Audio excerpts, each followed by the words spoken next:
So Mississippi State comes in having won 5 in a row. They have been giving up about 70 points a game during the SEC, and now the last 5 opponents have only scored 61. So they've picked it up a little bit defensively. Q Weatherspoon is a great player. Clearly a first-team All-Conference player. I'd say if he'll get votes for Player of the Year, deservedly so. And if they were the top 3 of the conference, I think would have a chance to win Player of the Year. He makes it look easy. When he scores 20 or more, they win, and to the point of they're 25-3 all time when he scores 20 or more. And so, really good player. Lamar Peters is a guy that has just lit us up. He had 10 assists in our last game and just broke our defense down and gave those guys dunks, especially at the end of the game when they ran away from us. We played well there. We played really hard. We were 2-3. We came back 2-4. Did a lot of good things offensively, and they just had their way with us. We really struggled to guard them, and it wasn't because we weren't put forth the effort. We did come back from that game and got to where we got on a little bit of a run ourselves, and I kind of understand that a little bit having watched our game again. I don't remember us playing as well as we did. It's hard to lose at 92-84 and actually watch it. I think you played well. That's how good they are, I think. I think Mississippi State's a team that can go in the tournament and win a few games. They're really talented. They're well coached. They probably underachieved a little bit last year from a standpoint of got the whole roster back, and obviously adding the big kid Perry has been a huge thing. Reggie Perry is one of the best freshmen in the country. Plays both 4 and 5 for them, and he's just a monster. I mean, he's a guaranteed bona fide NBA player. Just a matter of when he goes. They've got 8 quadrant 1 wins, which is really good. Tell you they can beat the best teams in their schedule because they're that talented. They're able to step up and play at a higher level. All of our remaining games are against quadrant 1 opponents, which is good for us from the standpoint of just the quality of the schedule that we got a chance to play against. We're going to have to play better basketball than we did at Georgia to beat any one of these last 3 opponents. That said, we did a lot of good things at Georgia, and we got a great win. I've asked people, to sometimes put that Georgia win in perspective from a standpoint of we had beat them 4 straight since 1979. 1979 is a long time ago. Like, I was a freshman in college in 1979, and I'm very proud of the fact that my wife was in preschool in 1979 when I was in college. That's a long time ago. And beating Georgia matters at Auburn. It does. And so it's a really good win for us. And, Jared Harper, he was tremendous. He willed us to win on both ends of the floor. And it was great to see Horace play with, such effort and energy and productivity, and played like a senior should play. And obviously Chuma had everybody will remember the last shot, but he had a lot of plays prior to that that helped us, get a really good road win. Is there anything that Chuma does on the court that surprises you guys anymore, or is that just the player you expect him to be? Well, I would say this. That was a clutch late in the shot clock, late in the game shot. And those are the kind of shots that really great players need to make and take. And so he's had opportunities to make those plays at times before. And so I'm really glad to see he made them. And look, there were certainly Jared Harper and Bryce Brown would have been a couple of numbers that you would have expected me to call in that situation. And when I didn't, and I decided to go with him just to get a little bit more length to be able to look over the defense for that shot. He's more than earned my confidence in him. So, no, I'm not surprised. I just don't know whether occasionally he is. Has he been as assertive as you would like him Yeah, he has. Um, he he's a great teammate, and he's not out there to get his. And listen, there's a balance there between great players and great players that are out there to get theirs. I mean, you can really look at it in the NBA and see it. And great players that are out there to get theirs typically will put up bigger numbers on a consistent basis. Whereas Chuma's out there to win. And as he gets a little older and a little bit more selfish, he'll be out there to get his a little bit more often. But he's aggressive. Malik's going to try to practice today. I was expecting him to play Wednesday, only because he's such a tough kid, and he was able to work out Wednesday at Georgia to the point where we thought he could go, but it was he could still feel it, and when a trainer said he was available in an emergency, that means he's not available, so we'll see. And Austin is still doubtful for Saturday. Is he improving? Yes, he is improving. He is.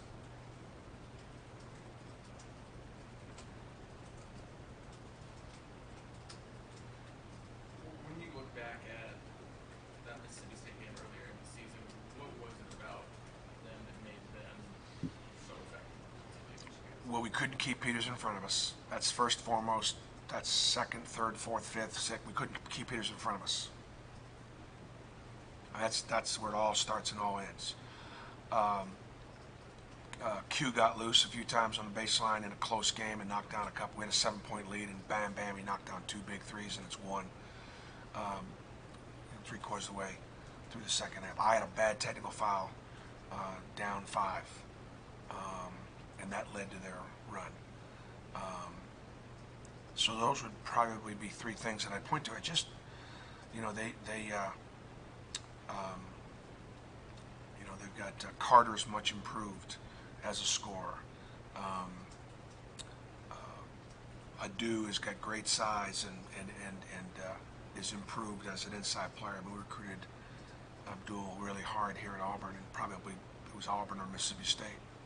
And then you add Perry, and then, oh, by the way, you got Eric Holman, who was started early in the season, coming off the bench now. So they just they go 8 or 9 deep, and they're really good. So they're really good. There's a reason why they're, if you could look back to at some point which press conference I separated Tennessee, LSU, and Kentucky, but I did separate them probably a lot earlier than anybody else did, and probably then put Mississippi State would be there, right there, as far as what I would have anticipated being the top, the top teams that could potentially separate themselves in the league, and they have. Have they done something different defensively these last 5 games? I think they're just locked in. I think they're just, they lead the league in block shots and steals, and so because they're so big, with the, they're just really big at every position, and the fact that they are older, they're veteran, one of the most experienced teams in the country. They just, like. You run stuff, and they've seen it before, and they anticipate it, jump a passing lane, and they're not afraid to be out there making plays. And they're just playing with they're playing with great confidence. They're playing with great tempo. Again, they're clearly in the top 4 teams in our league. There was a pretty long stretch in the second half against Oregon where they were scoring inside fairly easily. How do you kind of fix that? What was behind that? We were in deep foul trouble at the 4 and the 5. When you go in at halftime and both your centers have got 3 fouls, and Austin Wiley's at home, and you start Chuma and D'Angelo in the second half just so that your one of your 5 men don't pick up their 4th foul in the first 2-3 minutes of the second half. That all leads a lot to the fact that we were physically overmatched inside. when Georgia was able to go big, and that's when the dew kind of went off. And certainly there were a couple of things that they did in ball screens where our guards weren't in position to tag on the backside, that they got some things in the lane. And those are absolutely things that Mississippi State can do easily, and they do. So we're going to need to tighten that up. Your message to your team as the calendar gets March and we've got this 3 games in the regular season? Well, I just think that to be in the position that we're in right now, I mean, to be 23rd in the net, speaks to just the body of work. To be in the position that we're in, I mean, it's they've earned this opportunity. Now, can we take advantage of the opportunity this week and next to give ourselves the kind of resume that can get into the tournament first and then actually get a good enough steed to advance? So it's all right there in front of us. Now, are we good enough? Are we deep enough? Are we going to play well enough? I told the tip-off club yesterday, the good news is we still haven't played our best basketball game yet. The bad news is we're running out of time. And so what does it take?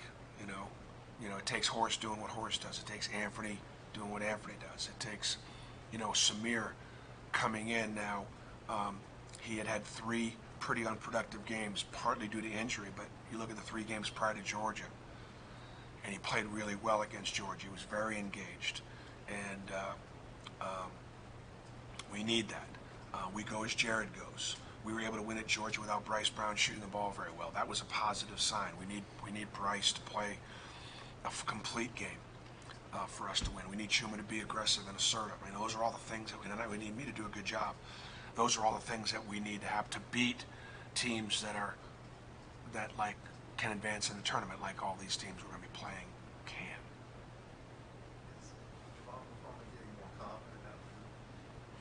I think that's Javon McCormick. I mean, It just looks like he's playing aggressively. yeah, It's positive. absolutely. He was attacking downhill, made some big shots,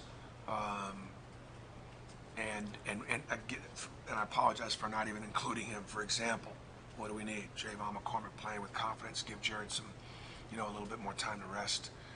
And my issue with Javon, and I actually had told him because I get on him pretty good, is I want more. I just don't want you out there logging minutes. I want more from D'Angelo. I wanted more from Samir. You've got to be able to play against this schedule. You have got to be able to be productive and aggressive with the time that you're on the floor because of the personnel we're playing against. And so, wanting more, getting more from Javon was really, really good. Use his speed, his quickness, his athleticism. How would you assess D'Angelo's performance against Georgia? He played very well in the first half, and then not aggressive enough in the second half on either end of the floor. But he played very well in the first half. We were +7 with D'Angelo on the floor in the first half. And for example, in foul trouble at the 5, and then Chuma had 2 and had to play with 2 fouls for a good portion of that first half. The fact that I was able to play D'Angelo more and we played well with him in the first half was really positive. How comfortable are you with the lineup having Jared and Javon out there? I'm very comfortable with that lineup. The problem is it keeps Jared on the floor and doesn't give him the rest he needs. Jared played the entire second half against Georgia, and that's a lot to ask. But we're getting down the nitty gritty now. So, but I would say that Javon probably plays better with Jared on the floor than 2 of them. I love the combination. It's just that it doesn't let me rest Jared. If Malik is able to go on Saturday, do you think Samir gets to start, or will Malik get back in the start? Not really sure. Yeah, I'm not sure. It depends. See how Malik does today in practice. And I know I'm not trying to make a thing out of that. I'm just curious, what's the thought process that's going on there between Samir and Malik in the starting rotation? Like, what led to the switch to begin with? I guess it was Samir's injury. I think Samir's injury, and he wasn't able to play as effectively, and Malik had earned, he was right there, and they were both playing together, and now that, Malik is out, and Samir played, stepped up and did fine, I don't think it makes a difference one way or the other.